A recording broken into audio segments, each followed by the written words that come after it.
In this video, I'm going to show you how to do a VOR approach with DME. DME stands for Distance Measuring Equipment, and it's just one of the two components we need to do this approach successfully. This is also a non-precision approach, meaning there's no glide slope. The vertical component is going to have to be done on our own. Another peculiarity about this approach, it has VOR DME and no runway. That means it's a circling approach, and this approach will lead us to the airport, not a particular runway. This approach is also not in the FMS, but that's not a big deal. We can still do it. Select active nav to VOR 1. Also input 111.4, the VOR frequency for Catalina. We need to bring up DME, and here's how we do that. Select PFD settings, and then bearing 1. Then you can see Sierra X-Ray Charlie and the distance 5.7. We're currently about 2 miles southwest of the Santa Catalina VOR.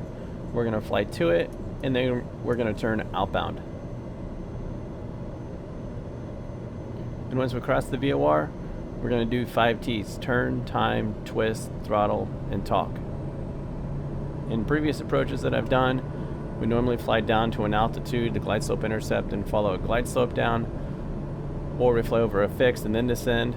This one's basically the same, except we're using a distance off of a VOR, which is the 5 DME, as our final approach fix. VOR sensitivity increases the closer you get to the station, so I've actually selected heading, and I'm using heading with the autopilot to make small corrections to keep the needle centered. And as we go over the top, the needle will go off to the left or right and disappear. But it will come back. And as I said earlier, as we cross the fix, the VOR, we need to do the 5 T's: turn, time, twist, throttle, talk. We're going to turn to 352. We're going to twist the course 1 to 352. Throttle, we're going to adjust to maintain 110, 120 knots. And then talk, there's nothing really to say on this. That would be for ATC if you're in a hold or if they ask you to report. Crossing a fix. I did say we were going to turn the heading knob to 352, but I've actually turned it farther to about 330 to help intercept the course. I just selected the 352 that will parallel the course. That'll just get us turned in the right direction.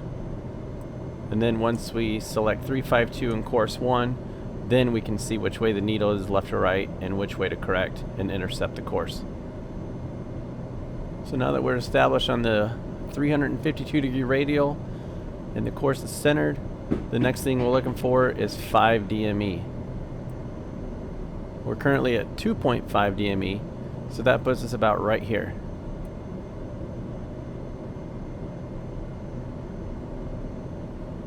And once we get to the 5 DME, we can descend down to 3,400 feet. And you can see that on the approach plate here.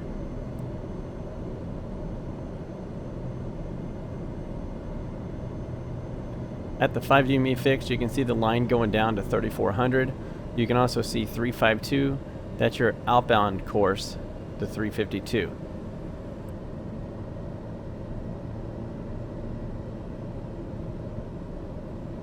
We're currently at 4 DME, 1 mile from the 5 DME fix.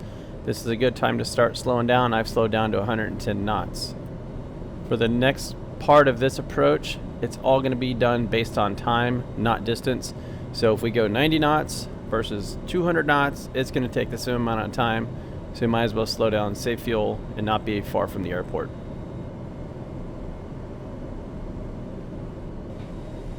There's 5 DME. We're going to fly outbound on this course for 1 minute. There's a timer in the game, but I just used the UTC clock. We hit the 5 DME fix at approximately 40 seconds. And as soon as we hit that 5 DME fix, we can come down to 3,400. I was a little bit behind when I was filming this, but I do get down.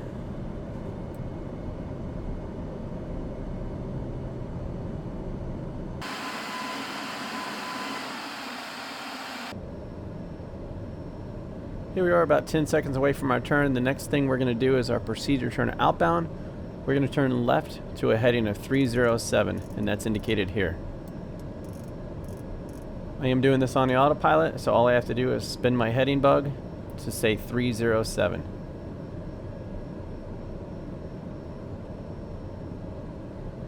And you'll see the airplane get a little bit choppy right here. That was the autopilot. I've noticed since the last update, the autopilot's very erratic in this airplane. And once we're wings level on 307, we want to start a time again. So about 5 seconds after, we're going to go out for 1 minute. And this is called the procedure turn outbound. What we're doing right now is actually called a procedure turn. You do this when you don't have radar coverage. And this is what is called a full approach, meaning you're doing the whole thing by yourself without ATC guidance.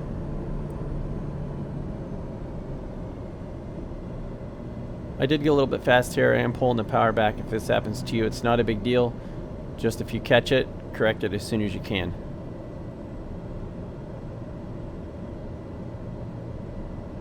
The next thing we're looking for is 5 seconds past the minute on the timer. Once we get that, we're going to make a right turn to a heading of 127. And I turned just a little bit early, but we're still okay. The whole point of the procedure turn is just to get turned around and to have time to re-intercept the final approach course. Once 127 is dialed in on heading, the next thing we need to do is spin our course to the final approach course, which is 172. There's no more needed time. The next thing we're going to be looking for is course guidance. Once the VOR needle starts to center, we're going to make a right turn to 172. Also press nav. With nav selected, that will intercept and fly the final approach course. When nav is selected on the flight director control panel, VOR should also be in green on the flight management annunciator.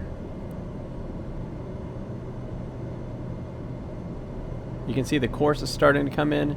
Right now the VOR needle's only about half scale deflection.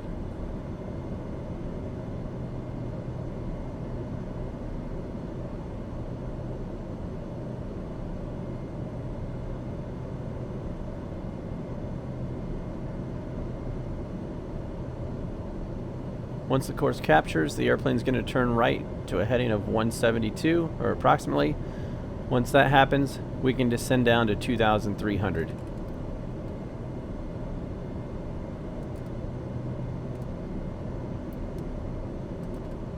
And I actually put in the wrong altitude. I put 2,700 in the alerter, but I will catch it in just a second.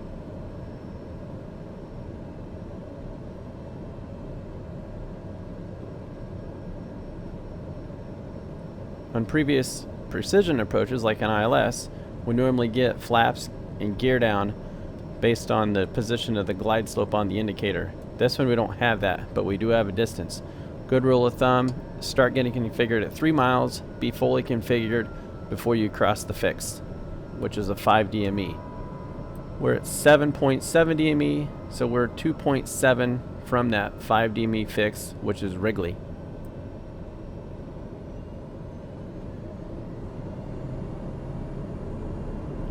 As you can see here, we have gear down, full flaps, and we're still 2.2 miles from Wrigley.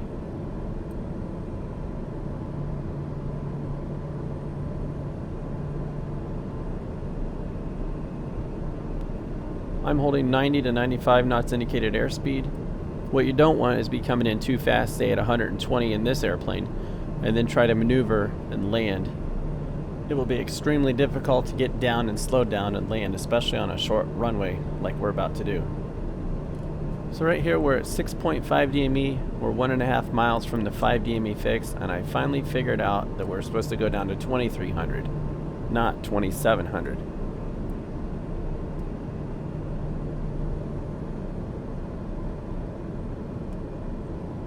The next thing we're looking for is the 5 DME. Once we hit 5 DME, we can descend down to our MDA, minimum descent altitude. That's what the altitude's called on a non-precision approach. Precision approach is called a decision height.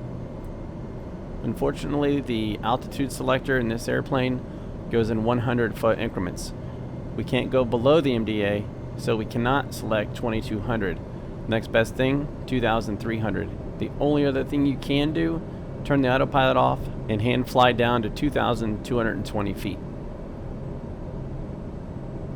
So with that being said, we're going to leave the autopilot on and we're going to maintain 2,300.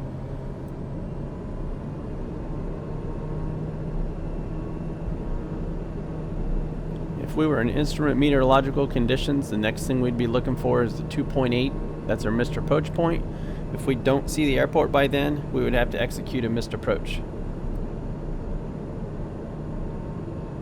We do have good weather conditions on this approach. Let's look up, and we do see the airport in front of us, so we can continue visually. But on this approach, it's very important. Circling southeast of runway 422 is not authorized. You can see that big hill on the other side of the airport. If we circle that direction, chances are we're going to hit it.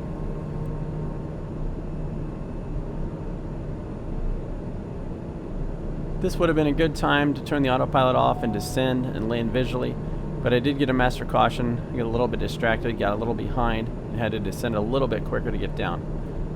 And the master caution is for a fuel imbalance. In reality, if I was flying this airplane close to the ground, I wouldn't even worry about it. I would just continue and land the airplane and fix that on the ground. Here we're on a right base. Our airspeed was under control. We're doing about 94, 95 knots right now. And you can see this is going to make a nice transition to the landing phase. That's why we hold the speeds that we do, outside the final approach fix and beyond. This visual portion of the approach is a little bit tricky. It is to the right. It's always hard to see out the right side of the airplane. It is most of the time easier to circle to the left. If you're sitting on the left side, you can see more out your window.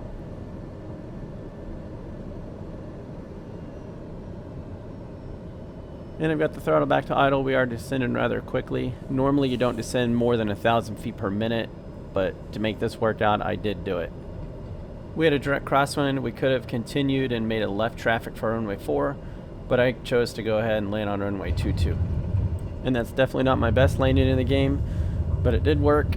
It didn't tell me I crashed, so I'm going to call that successful.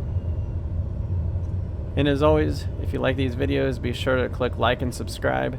They do take a lot of time to make, so every subscription and like is very much appreciated.